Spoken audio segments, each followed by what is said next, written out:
ಇಂದು September 17 21 ದಿನಗಳ ಓದುವ ಅಭಿಯಾನದಲ್ಲಿ ಇಂದು ಓದುವನ್ನು ಅಭಿವ್ಯಕ್ತಪಡಿಸುವುದು ಅಥವಾ ಅಭಿನಯಿಸುವುದು. ಮಕ್ಕಳು ನಾಟಕ ಅಥವಾ ಕಥೆಯ ತುಣುಕನ್ನು ತೆಗೆದುಕೊಂಡು ಅದನ್ನು ಅಭಿವ್ಯಕ್ತಿಯೊಂದಿಗೆ ಓದುವುದು, ಕಥೆಯ ತುಣುಕನ್ನು ಅಭಿನಯ ಮಾಡುವುದು.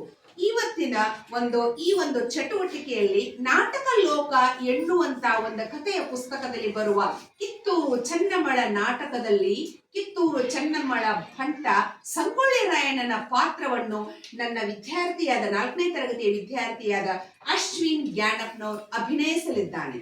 ಎಲೆ ಪಿರಂಗಿ ಮುಚ್ಚು ಬಾಯ್, ತಾಯಿಯ ಸ್ಥಾನಕ್ಕೆ ಬಂದು